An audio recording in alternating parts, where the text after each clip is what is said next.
ESSOR, ça signifie Étienne Smulevissy, service organisation Rallye Raid. Ça regroupe mes différentes activités lorsque je ne cours pas. C'est une structure que j'ai créée maintenant il y a un petit peu plus d'1 an. Les différentes activités d'ESSOR sont des baptêmes de piste que je donne notamment à des entreprises, que j'organise avec des entreprises qui veulent monter des opérations de communication. ESSOR est aussi des voyages, des séminaires dans le désert. Je dis dans le désert parce que à l'origine je m'étais donné une image Ténéré, mais aujourd'hui le Ténéré on ne peut pas trop y aller à cause des problèmes géopolitiques. Donc je me suis rattaché à d'autres déserts qui sont situés au Maroc, en Tunisie, ou plus loin encore en Namibie ou au Sultanat d'Oman. Je donne également des cours de pilotage ou des initiations 4x4. J'organise des démonstrations.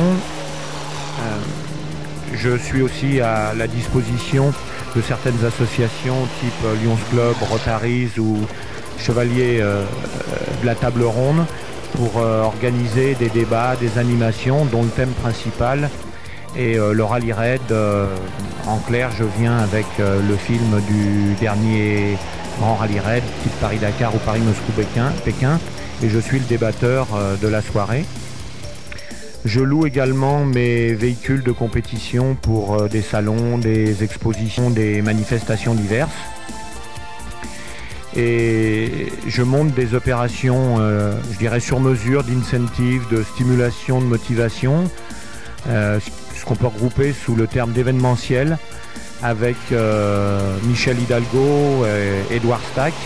Alors j'étais un petit peu long, mais j'ai voulu vous donner dans le détail les différentes activités d'ESSOR. Je vous remercie et peut-être à bientôt.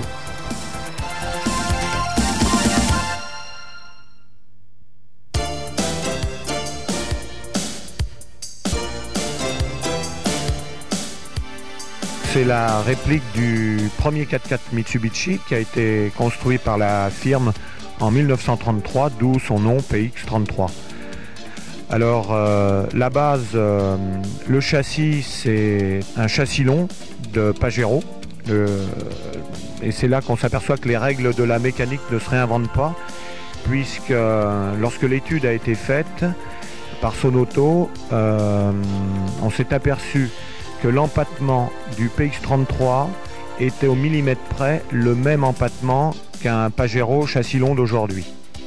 Donc le châssis était tout trouvé, restait à faire ensuite la carrosserie. La carrosserie, elle a été faite chez Mock.